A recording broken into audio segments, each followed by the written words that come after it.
براري زراعات ما شاء الله على هذا اللي مصورين لك صور الصين عظيم، كله مصور له. هذا شفاها بير ماشي معه مو يا اخي بير عاد هلا عمره ما حتى قريبه كذا بير، لا عليها حطي ولا اي حاجه. يعني اي واحد بدق قبل فتره هنا واحد الله يرحمه اكثر من واحد يعني صار له.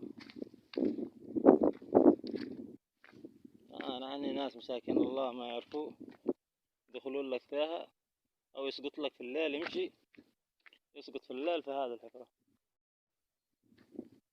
يا من يا صاحب مزرعة اللي ماشي هي، يا صاحب مزرعة اللي ماشي هي نقول له والله ايش براري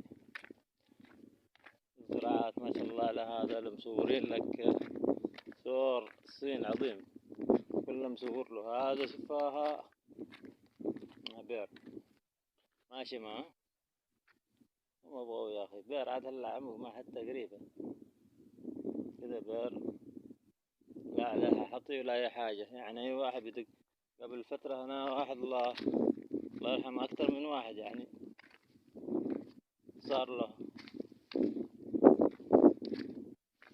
انا عني ناس مساكين الله ما يعرفوا يدخلون لك فيها او يسقط لك في الليل، يمشي يسقط في الليل في هذا الحفرة. يا من يا صاحب مزرعة اللي ماشي هي، يا صاحب مزرعة اللي ماشي هي نقول له والله ايش. بسم الله الرحمن الرحيم.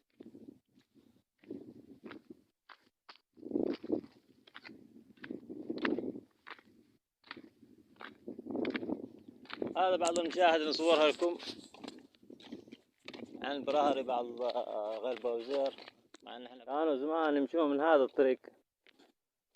هذا طريق خاصة بهم بالمشي اذا كان في زيارة في الواسط والله زيارة في الشحر، يروحون من هذا الطريق لانها مختصرة لان الشحر. وقصة بن حمد الشاعر كبير بحمدان، قصته بحمدان وبن حمد، المهم قصته قصة مشهورة انه كان يمشي هنا ويمشي جاء في حصن، في عاده حصن بعد هذا الحصن، في حصن بعيد عاده اسمه. المهم يمشي وصادف حصن فيه مليان جن والعياذ بالله. بعدين قالوا له ايش جابك لحصن حلفة ورب؟ رد عليهم قال لهم جيتنا عبر ومنه كلام ده انا حافظه. المهم جابوه قالوا له اسمع نحن ما بنفكك، مسكوه قال ما بنفكك الا بانك ترد علينا برد بالشاعرة حقنا. واحد معهم شاعرة الله يستر عليها، شاعرة كبيرة. قالوا لما يجيب لك بيت من الشعر، قال لهم ايش البيت؟ قالوا له من شوكة العلب صنعنا 100,000 باب البيت هذا، ولازم قالوا له ترد عليه. قال لهم من حيلة الكذب دخلنا جمل في جراب. هذا رد الشاعر. وبعد فترة فكوه وقالوا انهم انه جلس اسبوع او اسبوعين، انه عينه راحت، جلس اسبوع او اسبوعين وتوفى. هذا كانت قصة الشاعر. هذا الحصون طبعا حصون مليئة ما شاء الله بالخرافات، مليئة بالقصص الواقعية، تكون قصص أشبه من الخرافة لكن بعضها واقعيات. هذا تداولناها عبر الأجداد وعبر ليس من هذا الكلام منه. شوف الناس ما شاء الله عليها تحطب، اللي يحط له واللي ذا حق رمضان شعب والله العظيم ربك ساتر عليه بس.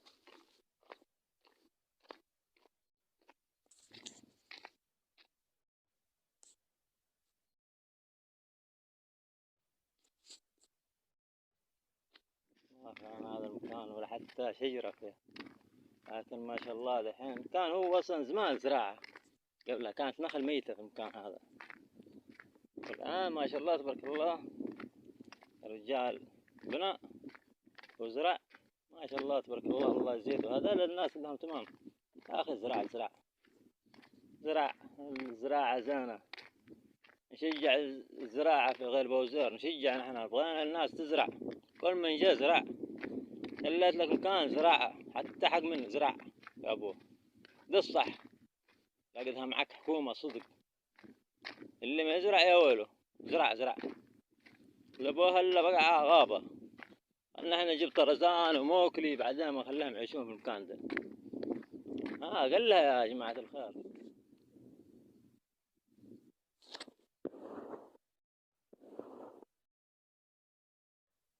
هذا من أيام بن قاسم. تاريخ قديم عبر آلاف، وش نقول لكم يعني، عبر مش آلاف يعني، عبر مئات السنين هم كانوا سكان هنا. يسمون هذا من أيام بن قاسم. هذا من الأماكن الأثرية حق أيام بن قاسم.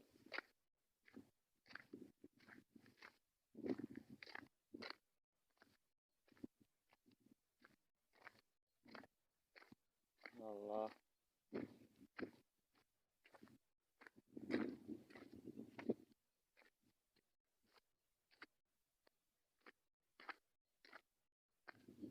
لكن قديمة.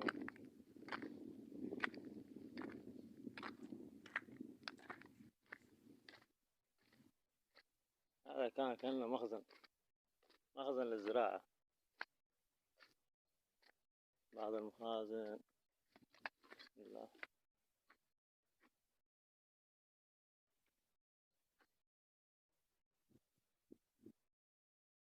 هذا المخازن كان السقف حقهم يجدوا نخل.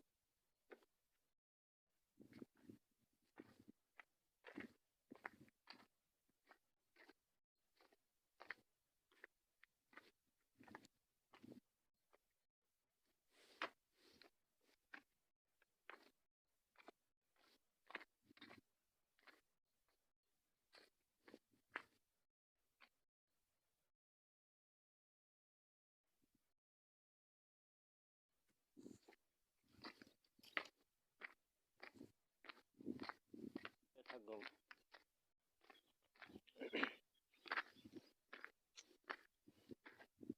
بسم الله الرحمن الرحيم.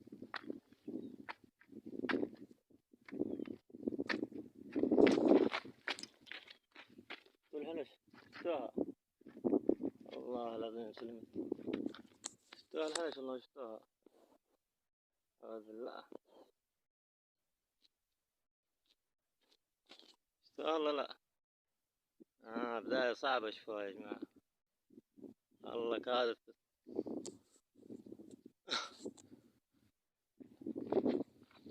الله سلمت. رجت راسها على طول. يعني تبين تدخل الحصن ده.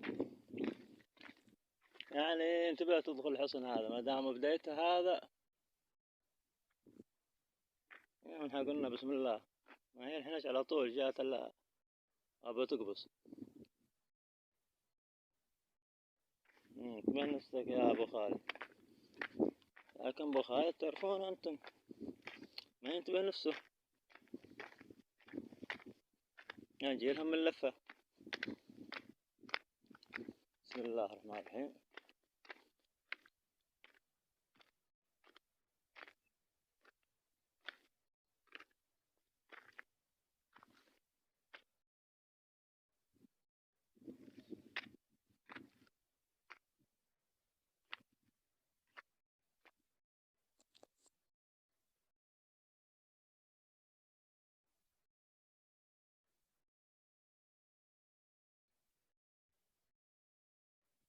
ذاك الغرفة اللي هي غرفة الحنش، سميتها غرفة الحنش. حلقتنا اليوم من أيام بن قاسم، ومع أجواء طبيعية، وزي ما شفتم ما الحمد لله على السلامة. أيوة سلمنا منها والله، جات على كده سلمنا منها في الخرابة.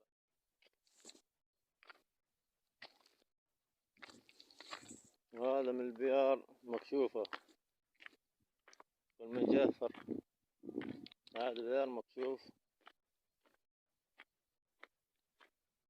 طبعا أي واحد في الليل جاي من هنا بيجيب يحصل يسقط على هذا البير. من بيار مكشوفة،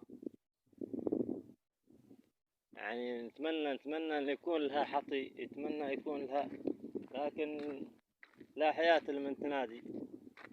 لا يوجد أي منهم يعني متفهمين في هذا الوضع.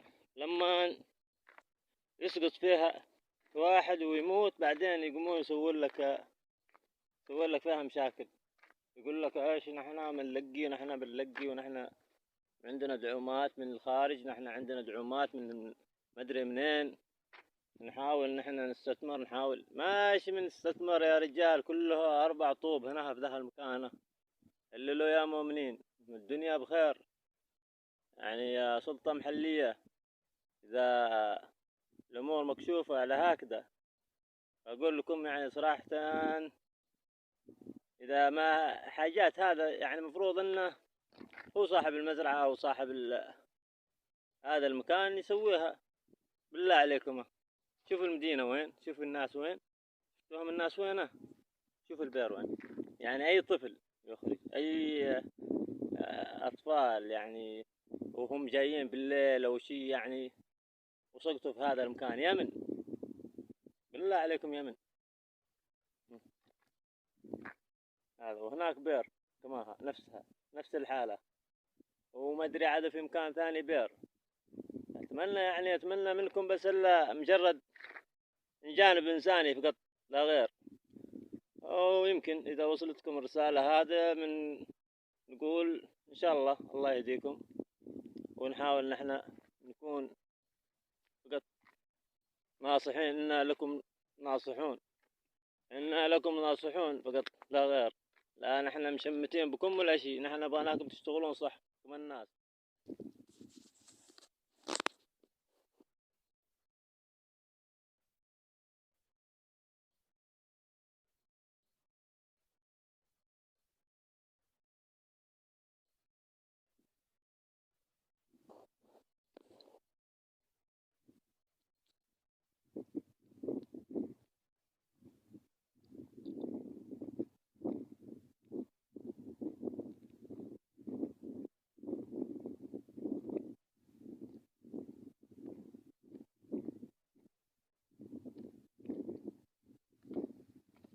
هذا نقول اكتملت حلقتنا هذا اليوم من عيان بن قاسم. طيب لف على عيان بن قاسم. عيان بن قاسم هذا هو أحد المعايين القديمة في غير بوزير. ونقول لكم لا تنسوا الاشتراك والإعجاب بهذا الموضوع لدعمكم لقناة يوميات ابن اليمن. وبهذا نشكركم لحسن استماعكم ومشاهدتكم لهذا الفيديو، وتابعونا لكل ما هو جديد. مني وأفضل سلام وتحية لكم معجبيني ومشتركين ومشاهديني. سلام، تحية.